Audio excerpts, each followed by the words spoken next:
Hi అండి, welcome back to our channel. ఈరోజు అయితే ఈ వీడియోలో ఆర్మ్ లూజ్ చెస్ట్ లూజ్ ఎందుకు మ్యాచ్ చేయాలి అనేది అయితే చెప్తాను. ఆర్మ్ లూజ్ చెస్ట్ లూజ్ ఎలా మ్యాచ్ చేయాలనేది కూడా ఈ వీడియోలో అయితే చెప్తాను. ఓకేనా? టేప్ యూజ్ చేయకుండా ఎలా బ్లౌజ్ కట్ చేయాలనేది ఇంతకుముందు వీడియోలో అయితే ఉంది. ఎవరైనా చూడని వాళ్ళు ఉంటే వెళ్ళైతే చూడండి. ఓకేనా? ఇంకా బ్లౌజ్ కటింగ్లోకి అయితే వెళ్ళిపోదాం. ఈ బ్లౌజ్ వచ్చేసి 35 సైజ్ బ్లౌజ్ అనమాట. ఇంకా నేను ఎలా కట్ చేస్తాను అనేది చూపిస్తాను. ఎక్కడ కూడా స్కిప్ చేయకుండా చూడండి. కొత్తగా ఎవరైనా మన ఛానల్ చూస్తున్నట్టయితే లైక్ చేయండి, షేర్ చేయండి, సబ్స్క్రైబ్ అయితే చేసుకోండి. ఓకేనా? బ్లౌజ్ కటింగ్లోకి అయితే వెళ్ళిపోదాం. ఇదైతే మీటర్ బ్లౌజ్ లైనింగ్ అండి. నేనైతే ఎప్పుడైనా నా ఫార్ములా ప్రకారం తీస్తే బ్యాక్ పార్ట్ లేకపోతే హ్యాండ్స్ అనమాట. రెండిట్లో ఏదో ఒకటి అయితే తీస్తాను. ఓకేనా? ఫస్ట్ అయితే హ్యాండ్స్ తీసుకుందాము. హ్యాండ్స్ కోసం 4 మడతల కింద. ఓకేనా? ఫస్ట్ హ్యాండ్స్, తర్వాత బ్యాక్ పార్ట్, తర్వాత ఫ్రంట్ పార్ట్ తీసుకోవాలి. లాస్ట్కి ఫ్రంట్ పార్ట్ తీసుకోవడం వల్ల కొంచెం జాయింట్స్ వచ్చినా కానీ ఫ్రంట్ పార్ట్లో వేసుకోవచ్చు అనమాట. ఓకేనా? ఇదైతే 4 మడతల మీద అయితే వేసుకున్నాను. ఈ 4 మడతల మీద వేసుకున్న తర్వాత ఈ ఎడ్జెస్ కట్ చేసుకోవాలి అని చెప్తాను కదా, ఎందుకనేది చూడండి. ఇక్కడ చూడండి, పై పొరలేమో పెద్దగా ఉన్నాయి, లోపలదేమో కొంచెం తక్కువ ఉంది. అందుకని చెప్పేసి ఒక లైన్ అయితే ఇలా గీసుకోండి. ఇలా లైన్ గీసుకొని కటింగ్ అయితే చేసుకోండి.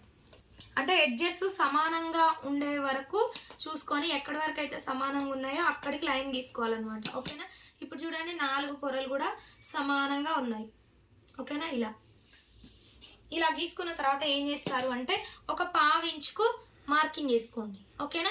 ఒక పావించుకు మార్కింగ్ చేసుకున్న తర్వాత హ్యాండ్ యొక్క పొడవు చూసుకోండి. ఓకేనా? ఇదైతే ఆది బ్లౌజ్ అండి. ఈ బ్లౌజ్ యొక్క హ్యాండ్ పొడవు అనమాట. ఈ పావించి ఎందుకు మార్కింగ్ చేసుకున్నాను అంటే ఇదిగోండి, ఈ ఎడ్జ్న కొంచెం అంచు అనేది వచ్చింది కాబట్టి మనం చేతి పనికి మలిచినామంటే మరీ లోపలికి వెళ్ళిపోతుంది కదా, కొంచెమే అంచు అవ్వబడుతుంది. సాటిన్ బార్డర్ టైప్ వచ్చింది కాబట్టి కొంచెం మాత్రం మలిచి కుట్టేసుకోవాలన్నమాట. ఇలా అన్లోడ్ చేసుకోవాలి. ఎలా అనేది నేను ఒక నెక్స్ట్ వీడియోలో అయితే చూపిస్తాను. ఓకేనా? ఇలా ఇక్కడ మనం ఏదైతే పావించి మార్కింగ్ చేసుకున్నామో అక్కడ నుంచి ఇక్కడికి హ్యాండ్ పొడవు అనమాట. ఇంకొక పావించు ఎక్స్ట్రా. ఓకేనా? ఇంకొక పావించు అనేది ఎక్స్ట్రా. మొత్తం బ్లౌజ్ హ్యాండ్ యొక్క పొడవు ఎంత వచ్చింది అనేది చూసుకుందాం. ఇక్కడ నుంచి ఇక్కడ వరకు చూడండి, 11 ఇంచుల హ్యాండ్ అయితే ఉంది. సేమ్ అదే 11 ఇంచులు ఇటువైపు పెట్టుకోండి. ఓకేనా? ఇక్కడ నుంచి ఇక్కడికి ఒక లైన్ గీసుకోండి. నేను ఎప్పుడు చెప్తూనే ఉంటాను, 7 ఇంచుల వరకు హ్యాండ్ ఉంటే 2.5 ఇంచులు అయితే ఆర్మ్ డౌన్ అయితే సరిపోతుంది. మరి 7 ఇంచుల నుంచి 10 ఇంచుల వరకు 3 ఇంచులు సరిపోతుంది. 10 నుంచి 10, 11, 12, 13 ఇట్లా ఎంత పొడవు ఉన్నా కానీ 3.5 ఇంచులు అయితే ఆర్మ్ డౌన్ అనేది తీసుకోండి. ఓకేనా? ఇది 11 ఇంచులు ఉంది కాబట్టి 3.5 ఆర్మ్ డౌన్ తీసుకుంటున్నాను. అదే ఇది 10 ఇంచులు ఉన్నా 3.5. ఓకేనా? ఒక 9 ఇంచులు 9.5 ఉందనుకోండి, 3 ఇంచులు తీసుకోండి. ఇది మాత్రం మీరు బండ గుర్తుంచుకోండి. ఓకేనా? ఆర్మ్ డౌన్ దగ్గర ఇలా ఒక లైన్ అయితే గీసుకోండి. చూడండి, ఇక్కడ నుంచి ఇక్కడికి కూడా 3.5 ఉండే విధంగా చూసుకోండి. ఓకేనా? ఒక లైన్ గీసుకోండి. ఇప్పుడు నెక్స్ట్ స్టెప్ ఏం చేస్తారంటే, నేను ఎప్పుడూ చెప్తూ ఉంటాను కదా, ఆర్మ్ లూజ్ అనేది మెయిన్ ఇంపార్టెంట్ అనమాట. మనకు నడుము loose, arm loose, chest loose అనేది secondary option. First arm loose, నడుము లూజ్ అనేది మెయిన్ థింగ్ అనమాట. ఈ ఆర్మ్ లూజ్ని ఎప్పుడైతే మనం మ్యాచ్ చేస్తామో అప్పుడైతే బ్లౌజ్ కుదురుతుంది అనమాట. కాబట్టి మనం హ్యాండ్ యొక్క ఆర్మ్ లూజ్ ఎలా కొలుచుకోవాలంటే చూడండి, షోల్డర్ దగ్గర నుంచి ఇదిగోండి ఈ ఆర్మ్ జాయింట్ వరకు ఎంత ఉంది అనేది చూసుకోవాలి. చూడండి, ఇలా అనమాట. ఓకేనా? మీకు ఇక్కడ నుంచి అంటే బయట వైపు నుంచి చూసుకోవడం రావట్లేదు అంటే చూడండి, 9 ఇంచులు అయితే ఉంది ఆర్మ్ లూజ్ అనేది. మీకు బయట నుంచి చూసుకోవడం రావట్లేదు అంటే ఇట్లా హ్యాండ్ని బయటికి తీసేయండి. తీసేసిన తర్వాత ఏం చేస్తారు అంటే ఇదిగోండి, ఇలా ఏం చేస్తారంటే బ్యాక్ సైడ్ నుంచే కొలుచుకోవాలి ఆర్మ్ లూజ్ ఎప్పుడైనా, ఫ్రంట్ కాదు. ఇక్కడ ఎడ్జ్ కుట్టుని చూడండి, ఇక్కడ నుంచి షోల్డర్ జాయింట్ వరకు ఇలా కొలుచుకోండి. ఓకేనా? 9 ఇంచులు అయితే వచ్చింది. చూడండి, ఇక్కడికి 9 ఇంచులు అయితే వచ్చింది. అదే 9 ఇంచుల్ని ఇక్కడ ఈ ఎడ్జ్కి ఉంది చూడండి, ఇక్కడ మనకు ఎక్కడి వరకు అయితే వచ్చిందో అక్కడికి 9 ఇంచులు ఈ నుంచి ఇక్కడ పెట్టుకోండి. ఓకేనా? ఈ లైన్ ఉంది కదా, మనం ఆర్మ్ డౌన్ కోసం మార్కింగ్ చేసుకున్న లైన్, దాని మీదకి వచ్చే విధంగా పెట్టుకోండి. ఇదిగోండి, ఇక్కడికి వస్తుంది అంటే మనకి ఇంకా ఇటువైపు 2 ఇంచుల ఖర్చు అయితే పడుతుంది అనమాట. అది మనం జాయింట్స్ కింద జాయిన్ చేసుకోవాలి. లైనింగ్ అనేది ఇటువైపు జాయింట్స్ వేసుకోవాలన్నమాట, చంక జాయింట్స్. ఓకేనా? ఆర్మ్ లూజ్ ఇక్కడికి వచ్చింది. హ్యాండ్ ఆర్మ్ లూజ్ ఎప్పుడైతే కొలుచుకుంటామో బ్లౌజ్ కూడా అదే ఆర్మ్ లూజ్ పెట్టుకుంటే సైడ్లో ప్లస్ సింబల్ అనేది వస్తుంది అనమాట. ఓకేనా?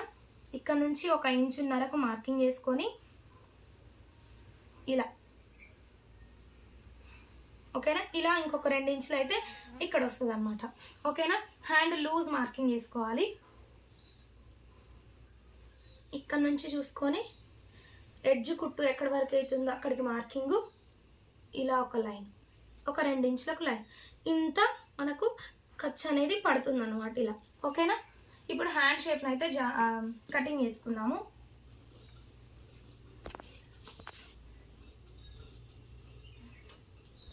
ఓకేనా. దీన్ని అయితే పక్కకు పెట్టుకుందాము. ఇప్పుడు బ్యాక్ పార్ట్, హ్యాండ్స్ అయిపోయింది కదా, బ్యాక్ పార్ట్ ఈ 4 మడతల్ని మళ్ళీ స్ట్రైట్గా వేసేసుకొని ఇలా అన్నమాట.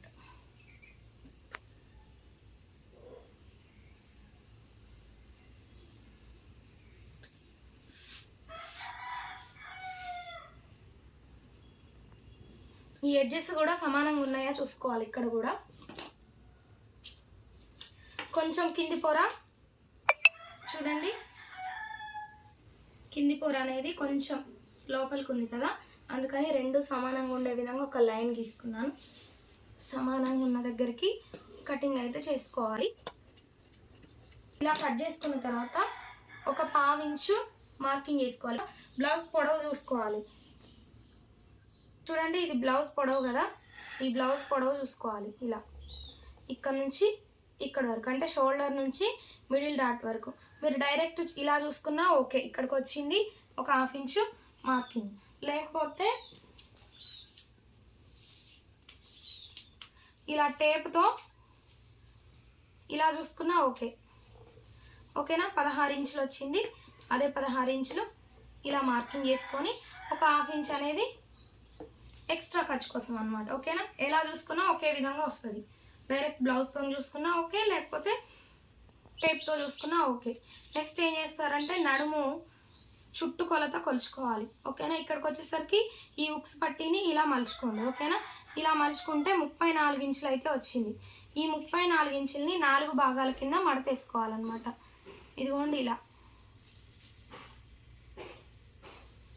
ఇలా ఇది ఒక మడత వేసుకున్నాక 2 భాగాలు అయింది. ఇంకొక మడత వేసుకుంటే 4 భాగాలు అవుతుంది అనమాట.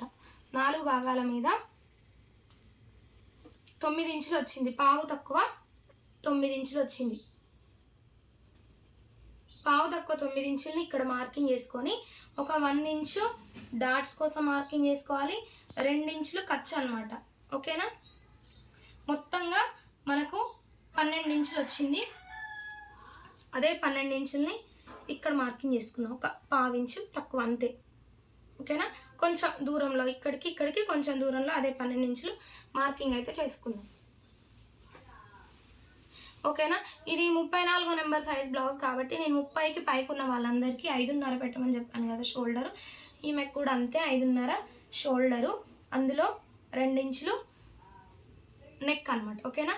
5.5 షోల్డర్, ఇలాగా 3.5 మిడిల్ షోల్డరు, 2 ఇంచులు నెక్ అనమాట. ఓకేనా. ఆర్మ్ రౌండ్ వచ్చేసి 6 ఇంచులు పెడితే సరిపోతుంది వీళ్ళకి. ఇలాగా ఇక్కడ కూడా మరి 5.5 ఉందా లేదా అని చూసుకొని ఇలా మార్కింగ్ చేసుకోండి ఇక్కడ నుంచి ఇక్కడికి. ఓకేనా.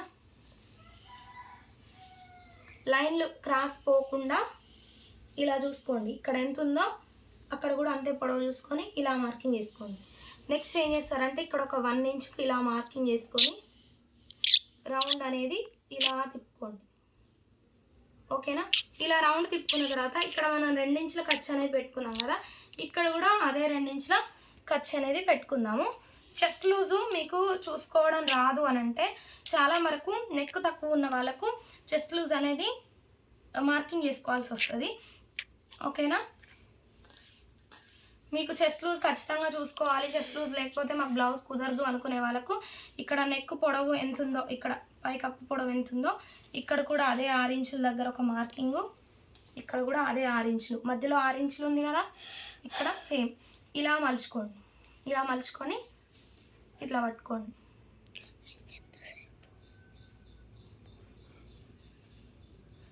ఇక్కడ నుంచి ఇక్కడికి చూడండి ఎడ్జ్ కుట్టు వరకు. ఓకేనా. మనం సపరేట్గా చెస్ట్ లూజ్ మార్కింగ్ చేసుకోవాల్సిన అవసరం లేదు. ఇక్కడ మనం ఏదైతే 2 ఇంచులకు మార్కింగ్ చేసుకున్నామో ఇక్కడ కూడా అదే మార్కింగ్ అనమాట. ఆల్మోస్ట్ అన్ని బ్లౌజ్లకు కూడా అదే సెట్ అవుతుంది. ఓకేనా, చెస్ట్ లూజ్ని సపరేట్గా చూసుకోవాల్సిన అవసరం అయితే లేదు. ఓకేనా, నేను చూడకముందే ఇక్కడికైతే మార్కింగ్ చేసుకున్నా కదా. ఇప్పుడు చూడండి, చెస్ట్ లూజ్ని మార్కింగ్ చేశాను కదా. ఇప్పుడు మరి ఆర్మ్ లూజ్ అనేది చెస్ట్ లూజ్కి మ్యాచింగ్ చేయాలనేది చెప్తున్నాను కదా ఈ వీడియోలో. ఇప్పుడు ఆ చెస్ట్ లూజ్కి మా ఆర్మ్ లూజ్ ఎలా మ్యాచ్ చేయాలో చూపిస్తాను చూడండి. ఇది మనం గీసిన ఆర్మ్ లూజు, ఇది బ్లౌజ్ యొక్క ఆర్మ్ లూజు. ఒక 1/2 ఇంచ్కు మార్కింగ్ చేసుకోవాలి. ఇప్పుడు ఈ ఆర్మ్ లూజు ఎంత ఉందో ఇక్కడ నుంచి కుట్టు దగ్గర నుంచి ఇలాగా చూడండి, ఇలా ఈ ఎడ్జ్ కుట్టు అనేది ఇక్కడికి రావాలన్నమాట. ఓకేనా,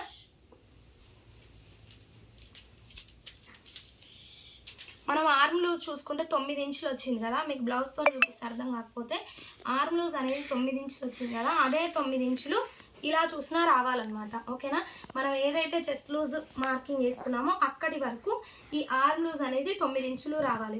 ఈ లైన్కి ఈ ఆర్మ్ లూజ్ అనేది మనం మ్యాచ్ చేస్తున్నాం అన్నమాట, అంతే తేడా. ఓకేనా, ఇది ఇలా మ్యాచ్ చేయకుండా ఆర్మ్ లూజ్ అనేది ఇక్కడికి వచ్చి చెస్ట్ లూజ్ అనేది ఇక్కడికి వచ్చింది అనుకోని, చెస్ట్ టైట్గా ఉండేసి ఆర్మ్ లూజ్ లూజ్గా ఉండి భుజాలు అనేవి జారుతూ ఉంటాయి. ఓకేనా, భుజాలు అనేవి జారుతాయి.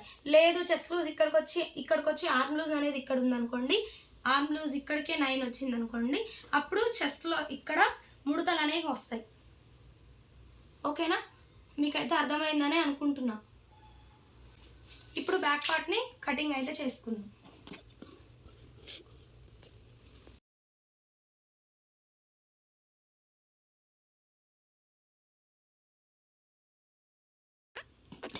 నెక్ని అయితే మార్కింగ్ చేసుకుందాము. నెక్ ఎలా మార్కింగ్ చేసుకోవాలి అంటే, ఇలా బ్యాక్ పార్ట్ని సగానికి ఫోల్డ్ చేసుకొని ఎక్కడి వరకు అయితే వచ్చిందో అక్కడికి సగానికి ఇలా ఫోల్డ్ చేసుకొని ఇక్కడ 1/2 ఇంచు నుంచి ఇక్కడ చూసుకోవాలి. ఓకేనా, నెక్ ఇక్కడికి వచ్చింది, ఒక 1/2 ఇంచు పైకి. 1/2 ఇంచు ఎందుకు, కుట్టు కోసం అనమాట. మనం ఇక్కడ 2 ఇంచులు నెక్ పెట్టుకున్నాం కదా, కిందికి వచ్చేసరికి 2.5 ఇంచుల నెక్ అయితే పెట్టుకోవాలి. ఓకేనా, అప్పుడైతే వెడల్పు కరెక్ట్గా నీట్గా వస్తుంది, రౌండ్ కూడా. కొంతమంది డీప్ తక్కువ వేసుకుంటారు కదా, అలాంటి వాళ్ళకి మాత్రం కింద 2 ఇంచులే పెట్టుకోండి. తెలిసిపోద్ది నెక్ చూస్తే వెడల్పు వేసుకుంటున్నారా లేదా అని చెప్పేసి. ఇలా రౌండ్ తిప్పేసేయండి.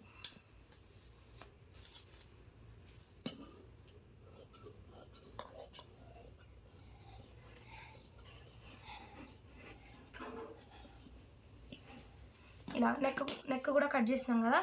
ఇప్పుడు ఈ మిగిలిన క్లాత్లో ఫ్రంట్ పార్ట్ అనేది మార్కింగ్ చేసుకోవాలి.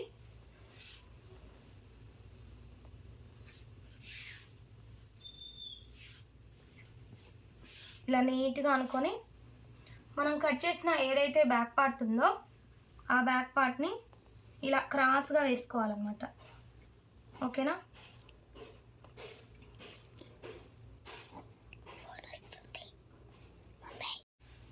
ఇలా బ్లౌజ్ని అంటే బ్యాక్ పార్ట్ని క్రాస్గా వేసుకోవాలన్నమాట. క్రాస్గా వేసుకుంటే క్రాస్ పీస్ అనేది వస్తుంది. వేసుకున్న తర్వాత మొత్తం బ్యాక్ పార్ట్ ఏ విధంగా ఉందో మొత్తం అదే విధంగా మార్కింగ్ అయితే చేసుకోవాలి. ఓకేనా, అప్పుడైతే సేమ్ వస్తుంది బ్యాక్ పార్ట్ ఫ్రంట్ పార్ట్ మనకు వెడల్పు. ఓకేనా, ఇలా కింద కూడా మార్కింగ్ చేసుకోండి. ఇక్కడ ఒక 2 ఇంచెస్ ఇలా మలుచుకోండి. ఓకేనా, ఇలా 2 ఇంచెస్ మలుచుకొని ఒక లైన్ అయితే గీసుకోవాలన్నమాట. ఓకే, ఇలా గీసుకొని 2 ఇంచెస్ ఇలా మలుచుకోండి. నేను అందాదాగా మలిచాను కానీ ఇదిగో ఇది 2 ఇంచెస్ అయితే ఉంది. ఓకేనా, ఇది 2 ఇంచెస్ అయితే ఉంది. ఇలా మలుచుకొని ఇక్కడ ఆర్మ్ రౌండ్ దగ్గర ఈ క్రాస్ని ఇలా పొడిగించుకోండి. ఓకేనా, ఈ ఫ్రంట్ ఉక్స్ కాజా పట్టి వైపు ఈ లైన్ని ఇలా కొంచెం పొడిగించుకోండి. పొడిగించుకున్న తర్వాత బ్యాక్ పార్ట్ అనేది తీసేయండి. ఇక్కడ ఖర్చు అనమాట, ఇది తీసేయండి. తీసేసుకున్న తర్వాత ఇటు ఒక 1/2 ఇంచు ఇంకొక లైన్ గీసుకోండి. ఇది ఎందుకంటే ఉక్స్ కాజా పట్టి కోసం. ఇలా గీసుకున్న తర్వాత ఇలా ఒక 1/2 ఇంచుకి ఒక లైన్ గీసుకున్న తర్వాత ఇక్కడ ఒక మార్కింగ్ అయితే గీసుకున్నాం కదా, అక్కడ నుంచి ఒక 1/2 ఇంచు లోపలికి అనమాట. ఇది ఆర్మ్ రౌండ్ అనేది లోతు తీసుకోవడం కోసం అనమాట. ఇలా కలుపుకోండి. ఓకేనా, ఆర్మ్ రౌండ్ అనేది లోతు తీసుకోవాలి. తీసుకున్న తర్వాత ఫ్రంట్ నెక్ మార్కింగ్ చేసుకోవాలి. ముందర నెక్ ఎట్లా మార్కింగ్ చేసుకోవాలంటే ఉక్స్ సైడ్ ఉంటుంది కదా, జాకెట్ యొక్క ఉక్స్ భాగం ఉంటుంది కదా, ఈ ఉక్స్ భాగంతో నెక్ చూసుకోవాలన్నమాట. ఇదిగోండి ఇక్కడ ఖర్చుకు ఒక లైన్ గీసుకోండి. గీసుకున్న తర్వాత ఈ ఉక్స్ భాగాన్ని ఇటువైపు ఏదైతే ఉక్స్ భాగం ఉందో అక్కడ వరకు ఇలా పెట్టుకోండి. ఖర్చు దగ్గర ఇలా పెట్టుకొని నెక్ అనేది ఇలా చూసుకోండి. ఓకేనా? ఇలా ఓకేనా? కుట్టిన తర్వాత ఇలా వచ్చింది కదా మనకు, ఇలా కుట్టిన తర్వాత ఇలా వచ్చింది కదా, ఒక 1/2 ఇంచు పైకి మార్కింగ్ చేసుకోండి. ఓకేనా? ఒక 1/2 ఇంచు ఇలా మార్కింగ్ చేసుకోవాలన్నమాట. ఇలా నెక్ అనేది ఇది ఫ్రంట్ నెక్ వచ్చింది కదా, మళ్ళీ ఇలానే ఉంచుకొని 4వ ఉక్స్కి మార్కింగ్ చేసుకోండి. ఓకేనా? ఇలా 4వ ఉక్స్కి ఎక్కడి వరకు అయితే 4వ ఉక్స్ ఉందో అక్కడికి ఇలా మార్కింగ్ చేసుకొని ఇదే బ్లౌజ్ని ఇలా ఇక్కడ నుంచి బ్లౌజ్ యొక్క పొడవు చూసుకోవాలి. ఓకేనా? బ్లౌజ్ పొడవు చూసుకుంటే ఏమవుతుందంటే చెస్ట్ దగ్గర ముడతలు రావడం కానీ పట్టేసినట్టు ఉండడం కానీ రాదు. మనకి ఆది బ్లౌజ్ ఎట్లయితే ఇచ్చిరో సేమ్ అదే విధంగా మనం కుట్టిన బ్లౌజ్ కూడా ఉంటుంది అనమాట. ఓకేనా? ఇట్లా సాగదీసి ఇక్కడికి వస్తుంది, కానీ సాగదీయొద్దు. నార్మల్గా ఇదిగోండి ఇలా పెట్టుకోండి. ఓకేనా? ఇలా పెట్టుకుంటే ఇక్కడికి వచ్చింది. ఓకేనా? ఈ లైన్ని ఒక 2 ఇంచులు ఇలా పొడుగు గీసుకోండి. గీసుకున్న తర్వాత మనం ఏదైతే ఈ లైన్ గీసుకున్నామో ఇక్కడ నుంచి ఒక 2.5 ఇంచులకు మార్కింగ్ చేసుకోండి. ఎవరికైనా అంతే 2.5 ఇంచులు. మధ్యలో డాట్ వరకు చెస్ట్ ఎక్కువగా ఉన్న వాళ్ళకైతే ఇట్లా 2.5 ఇంచులు, చెస్ట్ తక్కువగా ఉన్న వాళ్ళకైతే 2 ఇంచులకు మార్కింగ్ చేసుకోండి. ఓకేనా? ఇది పట్టేయడాన్ని. ఓకేనా? ఇలా మార్కింగ్ చేసుకున్న తర్వాత ఇక్కడ నుంచి ఇక్కడికి ఇలా కలుపుకోండి. ఇలాగ ఇక్కడ నుంచి మళ్ళీ ఈ లైన్లోకి కలపాలన్నమాట. ఇలా ఓకేనా? ఇది మిడిల్ డాట్ కదా, ఇక్కడ నుంచి ఇక్కడికి మధ్యలో ఒక లైన్ గీసుకొని ఇలా, ఇది మిడిల్ డాట్. ఉక్స్ కాజా పట్టి డాట్ ఇక్కడ నుంచి ఇక్కడికి మధ్యలో ఇలా. ఓకేనా? ఇక్కడ నుంచి ఒక డాట్ వస్తుంది, ఇక్కడ నుంచి ఇలా అన్నమాట.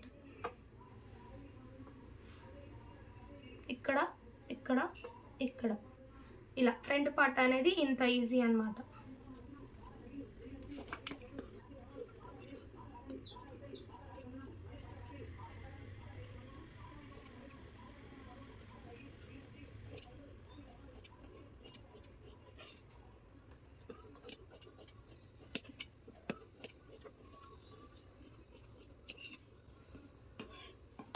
ఇట్లా ఫ్రంట్ పార్ట్ అయిపోయింది కదా, మిగిలిన క్లాత్లో షేప్ బెల్ట్ అయితే తీసుకుందాము.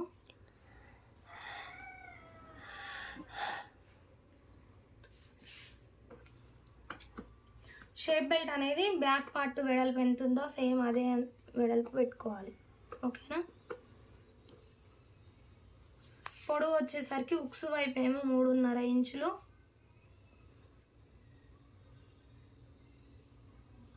మధ్యలో పావు తక్కువ 3, ఇక్కడికి వచ్చేసరికి 3 ఇంచులు.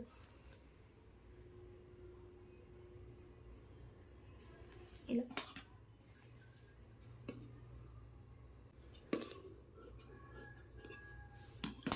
షేప్ బెల్ట్ అయితే వచ్చింది. ఇందులో హ్యాండ్స్ జాయింట్స్ అయితే తీసుకుందాం. ఓకేనా? కట్ చేయండి.